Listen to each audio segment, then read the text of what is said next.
Shalom Bapak Ibu, kita akan mereaction video TikTok kali ini. Video kali ini lumayan random, tapi mohon maaf saya tidak bisa merekam video saya secara langsung hanya dengan audio, tapi nanti saya tampilkan gambar saya di depan.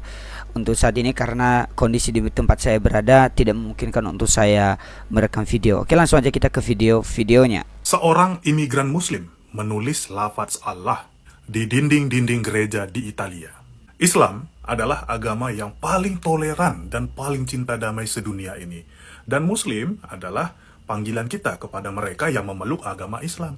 Kan nggak mungkin seorang muslim imigran melakukan tindakan vandalisme, intoleran, mencoret-coret dinding gereja seperti itu, kan nggak mungkin. Agamanya saja baik, apalagi orangnya, ya kan? Ya pasti ini hanya kesalahpahaman lah, jangan dibesar-besarkan ya.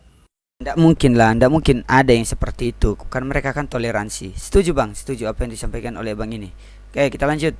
Jadi gereja ini merupakan salah satu tempat aman buat adik-adik semua yang ada di sini, buat warga yang ada di sini, karena ini salah satu bangunan yang masih berdiri dari sekitar 54 rumah yang memang sudah hanyut, dan dari 1.500 kakak yang ada di Desa Sukarame ini, 800 kakak tuh terdampak. Nah, ternyata beritanya sebelum dulunya itu di Sukaramai ini ya gerejanya ditolak gitu loh didirikan, tapi sekarang justru menjadi tempat mereka untuk berteduh, tempat mereka setelah terjadi bencana. Nah, gimana coba dengan hal itu?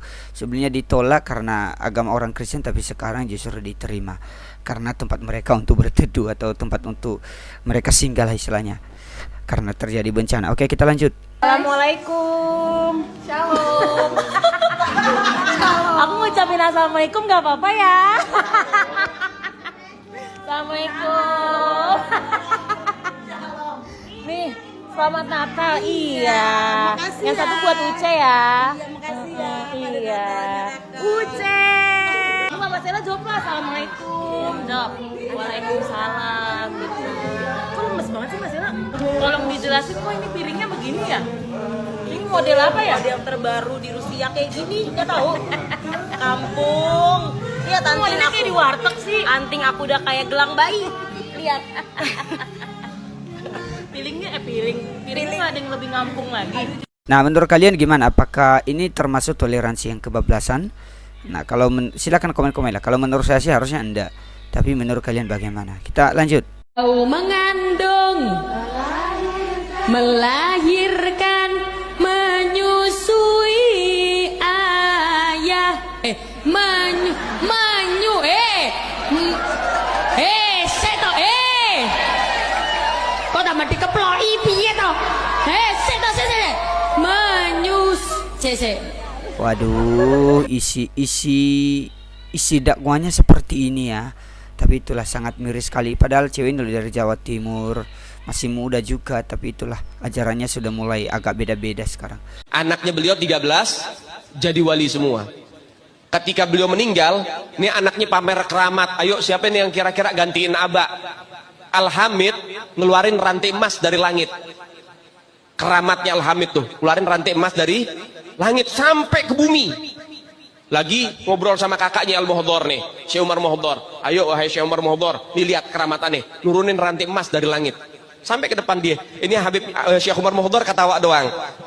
Dibilang sama adiknya, Al-Hamid, coba lihat tuh paling atas siapa? Gak tahu, ada Syekh Umar Muhdhar megangin rantai dari atas. Lebih hebat saya, katanya.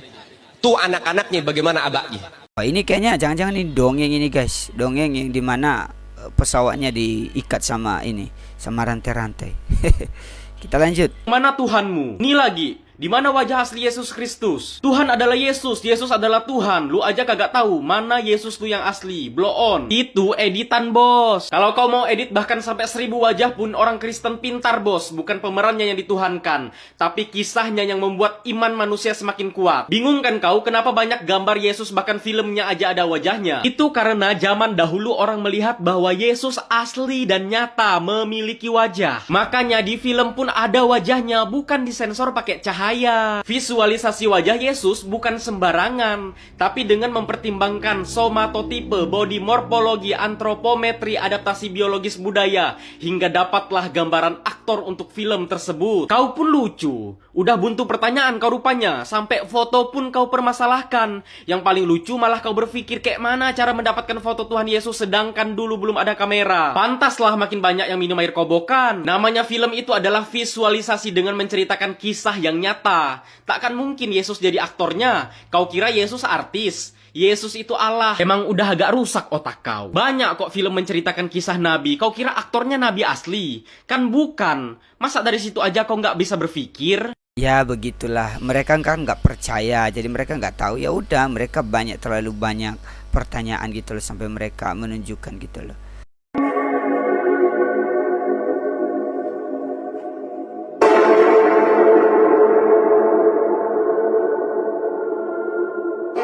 Ya kalian sendiri yang berkomentar tentang hal inilah. Saya sudah agak gimana gitu loh nonton-nonton yang gini-gini mereka. Kita lanjut lagi. Dilarang mensiarkan agama melalui modus-modus, ceritanya misalnya memberikan atau membagikan brosur-brosur, bantuan-bantuan, ya, sembako atau apapun lah. Ini, kitab ini banyak disebarkan, diberikan gratis kepada orang-orang Islam. Ya, di beberapa daerah-daerah, kitab ini dibagi-bagikan ke rumah orang Islam gratis.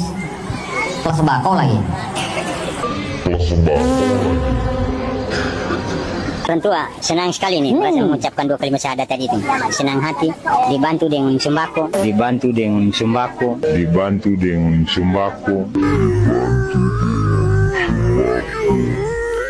Memang Donditan ini katanya seperti itu, orang Kristen nanti mereka bagi sembako gini-gini, mereka penginjilan misioneri, tapi dia sendiri melakukannya. Ini kan nggak konsisten. Akhirnya dia nggak suka orang lain melakukannya, tapi dia sendiri melakukannya. Harusnya kalau memang dia bisa melakukan, ya udah, nggak usah, biarkan aja juga agama lain melakukannya. Ini di luar daripada penginjilan orang Kristen yang salah itu benar ya, tapi ya kalau dia komentari orang lain harusnya dia juga nggak boleh. Gue tuh heran bro, ceramah soal surga selalu heboh, ada ini, ada itu, bidadari numpuk, fasilitas serba mewah. Tapi begitu lu tanya, bang, lu udah pernah kesana? Jawabannya, belum. Lah anjing, terus lu ngomong pede banget, kayak reviewer hotel yang bahkan nginjek lobby aja kagak. Kocak sumpah, surga dipromosin kayak iklan properti tapi bukti kosong. Cuma jual mimpi buat nutupin logika yang mati. Nah itu dia ceramahnya ya tentang surga, tapi mereka nggak tahu itu surga itu seperti apa. Ya memang di Kristen juga tentang surga, tapi bukan seperti pamer seperti punya mereka ini, atau seperti iklan tadi nanti ada bidadari lah, ada ini, ada itulah. Kita lanjut. Saya jawab dengan penuh rasa curiga kenapa mereka tidak mau tes DNA pada rambut Nabi ada di mereka. Yang pertama, apakah karena rambutnya palsu? Yang kedua, apakah Habibnya palsu? Yang ketiga, apakah rambut dan Habib palsu dua-duanya lain? Ayolah jawab dengan penuh rasa curiga lain. Nah ini masih senada dengan video sebelumnya tadi ya. Masih ya gitulah. Nggak tahu kenapa mereka suka begitu. Makan sisa, cium-cium lah. Oke kita lanjut. Yang sudah ke Mekah sungkan tangannya. Tuh. Manusia binatang haji itu ke Mekah. Kalau Allah tidak melahirkan orang ini yang sekarang ada di sini, hari ini matahari tidak akan keluar. Abah itu yang ibadahnya bukan kepada Allah. Abah itu yang ibadahnya bukan kepada Allah, tapi oleh Allah. Itu makanya pasti diterima, dah olehnya. Tahun 68 talqin, hari itu juga Abah sholat, Abah pasti diterima. Kenapa? Ikut orang yang sholat pasti diterima. Siapa? Abah Anom. Pakai kopiah hitam, haram hukumnya. Pemimpin wajib pakai apa? Pemimpin wajib memilih kopiah, pakai kopiah. Gitu. Perasaan di Indonesia ini agama cuma 6 ya kan? Islam, Protestan, Katolik, Hindu, Buddha, Konghucu. Islam enggaknya kayak gini? Enggaknya ada ajaran Islam kayak gini? Hah? Kawan-kawan yang Katolik, yang Protestan, Hindu, Buddha, Konghucu, ada ajaran agama kalian kayak gini rupanya? Enggak ada kan? Kalau enggak ada, kok dibiarin sama pemerintah ini kayak gini nih? Sama MUI, sama Kemenak. Tapi yang diakui negara 6 agamanya. Hah?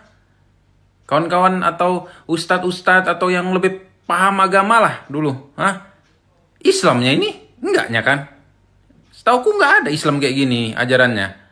Tapi kenapa dibiar-biarin gitu? Kemenak, apa kerjanya kayak gini dibiarin gitu? Hah? Nanya aku ini nanya. Boleh kan nanya? MUI lagi. Apa tugasnya MUI itu gitu? Kalau bukan Islam ini. Terus negara kayak mana? Agama yang diakuin 6. Ada ini 1 nih. Bukan termasuk dari 6 itu. Dibiar-biarin kayak gitu. Konsepnya kayak gitu enggak? Konsepnya kayak gitu memang gitu. Ada orang sesat dibiar-biarin gitu.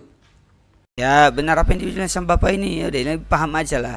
Soalnya kalau begini terus ini akan mengguncang dan merusak juga gitu loh. Merusak, sebenarnya ini merusak kalau seperti ini. Kalau pendakwah seperti ini dibiarkan, mending yang bisa-bisa aja gitu loh. Masih banyak kok yang lain yang bisa. Kita lanjut. Jangan antum ajarkan umat Islam untuk toleransi, karena kita sama saja mengajari ikan untuk berenang. Islam dari dahulu udah toleransi. Toleransi yang diperintahkan oleh Allah, bukan kolaborasi. Allah berfirman, lakum dinukum waliyadin. Bagi kalian agama kalian dan bagi kami agama kami. Silahkan kalian beragama sebagaimana kalian yakini, dan kami beragama sebagaimana kami yakini. Itulah toleransi, bukan kolaborasi, bukan ikut merayakan na'udzubillah ketika mereka sedang beribadah kepada selain Allah Azza wa Jalla. Jangan diganggu, jangan dirusuhi. Ini arti toleransi. Tapi ketika umat Islam ikut-ikutan merayakan hal itu, mereka memakai atribut-atribut yang menyerupai orang-orang kufar. Apa kata Nabi kita Muhammad SAW? Man tashabbaha biqaumin fahuwa minhum. Barang siapa yang niru-niru sebuah kaum, maka dia bagian dari kaum tersebut. Na'udzubillah. Ada saja ini dihembus-hembuskan syubhat. Apa kata mereka? Itu kan cuman mengucapkan selamat Natal saja. Cuman mengucapkan. Agama Islam itu ada batasannya, sebagaimana agama Nasrani ada batasannya juga. Pasti mereka nggak mau mengucapkan la ilaha illallah. Sebagaimana kita juga seperti itu. Maka apa? Lakum dinukum waliyadin. Bagi kalian agama kalian dan bagi kami agama kami. Jangan ajarkan untuk bertoleransi, tapi toh juga oke lah seperti yang dikatakan beliau. Oke, mereka tidak ucapkan selamat Natal contohnya, nggak apa-apa. Tapi minimal jangan juga ada yang merusak gereja orang lain, jangan ada yang merusak ibadah orang lain, jangan ada yang suka demo-demo lah. Terus alasannya juga nanti soal SKB 2 menteri lah, soal ini itulah, soal izin, padahal memang mereka dasar intoleran gitu. Nah itu yang Pak Ustadz ini nggak pahami. Baik teman-teman, demikian aja video kita kali ini. Sekali lagi mohon maaf karena saya tidak bisa menampilkan muka saya dalam video ini, hanya audio saja. Ya, semoga kalian suka dengan video ini. Kalau kalian suka silahkan berikan like kalian, berikan komentar kalian terkait video-video yang sudah kita saksikan dan tonton bersama. Oke, sampai jumpa kembali pada video berikutnya, dan semoga nanti saya sudah berada di tempat yang memungkinkan untuk kita reaction bersama-sama. Sampai jumpa kembali, shalom.